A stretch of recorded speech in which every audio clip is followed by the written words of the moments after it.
Hello বন্ধুরা, good evening. কেমন আছো তোমরা সবাই? আমরা খুব ভালো আছি।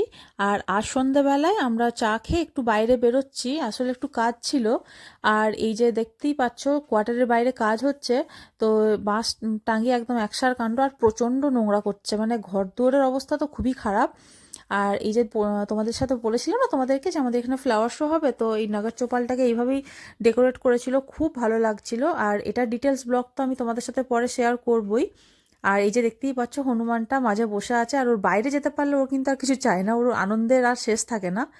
তো এই যে বাইরে বেরিয়ে গেছি। আর আগে না, আমি 6 বছর আগেকার কথা বলছি, যখন আমি বিয়ে করে প্রথম মথুরা এসেছিলাম, তো বাইরে এত দোকানই ছিল না এখানে আমাদের টাউনশিপের বাইরে। আস্তে আস্তে না বাইরেটা বেশ ডেভেলপ করে, এখন বেশ ভালো লাগে, প্রায় সব কিছুই পাওয়া যায়। আর বাইরে এসেছিলাম, আর ফুচকার দোকানটা দেখে খুবই লোভ লাগলো, তাই একটু ফুচকাও খেয়ে নিলাম। দেন বাড়ি ফিরে গেছি। আর বাড়ি ফিরে আজকে ওই সকালে বললাম না কাজ হয়েছিল, তো ওই সমস্ত ছোট ছোট টবগুলোকে ভেতরে করতে হয়েছিল। আর আপাতত অর্ধেক কাজ হয়ে গেছে। আর রং করতে বলে এখনও 2-3 দিন টাইম লাগবে, তার জন্য আবার গাছগুলোকে সব বাইরে করে দিচ্ছি। আর এবারে ওই যে গাছগুলো রয়েছে না, বড় বড় দুটো গাছ, ওগুলোকে একটু ডেকোরেট করব পাথর দিয়ে। তো চলো কাজ করে নিই, আর এখনও তো রান্নাও হয়নি। তো চলো কাজগুলো করে নিই তাড়াতাড়ি।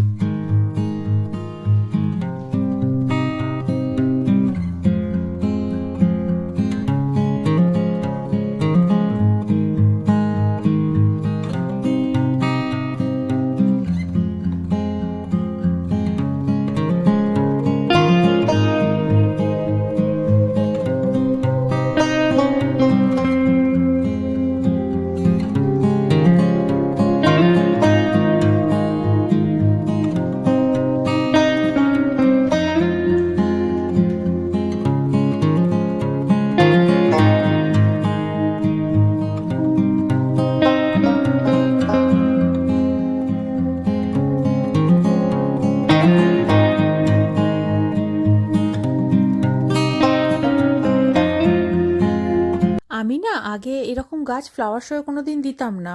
আমি এমনি বাড়িতে গাছ করতাম। তো আমার নিচে যিনি ভাড়া থাকতেন কোয়ার্টারে, তো ওই ওই বৌদি না খুব ভালো, নন বেঙ্গলি ইউপিরই ছিলেন। তো খুব ভালো ছিলেন। তো আমাকে না আগের বারে, আমি তো ছিলাম না এই টাইমে, একটু পাঞ্জাব ঘুরতে গেছিলাম।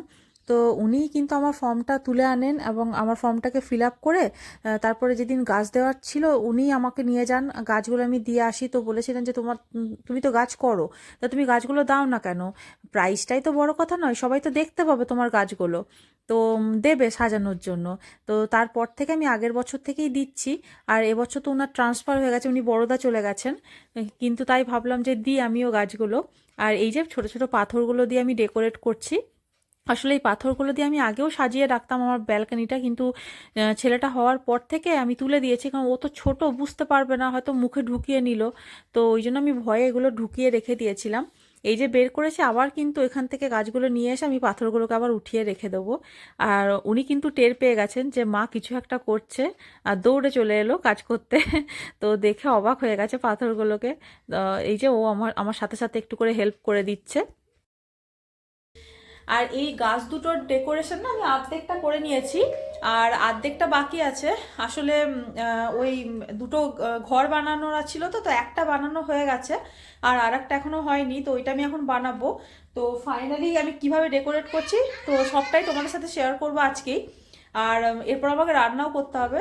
তো চলো ব্লগটা দেখতে থাকো, আশা করি তোমাদের ভালো লাগবে। আমি আইসক্রিমের কাঠি দিয়ে তো ঘরটা বানাচ্ছিলাম, তো আমি ভাবলাম তোমাদের সাথেও শেয়ার করি, যদি তোমাদের পরে কোথাও কাজে লেগে যায়। তো এই যে দেখতেই পাচ্ছ, এটা না, এই বোর্ডটা আমি একটা ওই বেড কাভারের সাথে পেয়েছিলাম, তো ওই বোর্ডটার মধ্যে আইসক্রিমের কাঠিগুলোকে এইভাবে আঠার সাহায্যে চিটিয়ে নিচ্ছি, তাহলে কি সমান থাকবে। তো প্রত্যেকটাতে 7টা করে কাঠি চিটিয়ে নিয়েছিলাম। এবার দেখো, টোটাল আমি এইরকম 5টা করেছিলাম, না সরি, 6টা করেছিলাম। আর তারপরে আমি এরকম করে স্কেলের সাহায্যে মাপ করে সমানভাবে এই ধরনের ত্রিভুজের মতন করে কেটে নিয়েছিলাম, আর দুটোকে স্কোয়ার শেপে কেটে নিয়েছিলাম। দেন আটার সাহায্যে আমি ভালো করে এগুলোকে লাগিয়ে নেব, আর ওপরে যে চালটা করব সেইটাকে ওই দুটো কার্ডবোর্ডকে এইরকম ত্রিভুজের মতন করে আঠার সাহায্যে টিটিয়ে নেব। দেন ওটাকে একটু ফ্যানের মধ্যে অল্প একটু কিছুক্ষণ সময় রেস্টে রেখে দেবো, যাতে শুকিয়ে যায় ভালো করে আঠাটা। তারপরে আমি অ্যাক্রেলিক কালার দিয়ে এটাকে কালার করে নেব।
এবার না অনেকটাই রাত হয়ে গেছিলো, তো ছেলের জন্য আমি আগে খাবারটা বানিয়ে নিতে চলে এলাম।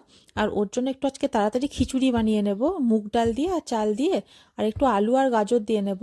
আর মুগ ডালটা না মুসুরির ডালের থেকেও বেশি প্রোটিন থাকে এর মধ্যে, তাই আমি না ছেলের জন্য যখনই কিছু বানাই খিচুড়ি টাইপের কিছু, তো আমি মুগ ডালটাই বেশি প্রেফার করি। আর আমাদের জন্য একটু পরোটা করে নেব। আর যতক্ষণ আমি পরোটাটা বানাবো ততক্ষণ দেবাশিসুকে খাইয়ে দেবে, কারণ পরোটা না ঠান্ডা হয়ে গেলে তো খেতে ভালো লাগে না। তাই আর ওকে খাওয়ানো মানে আধ ঘন্টা টাইম যাবে, তো ওই জন্য দেবাশিসুকে খাইয়ে নেবে, ততক্ষণ আমি পরোটাটাও করে নেব।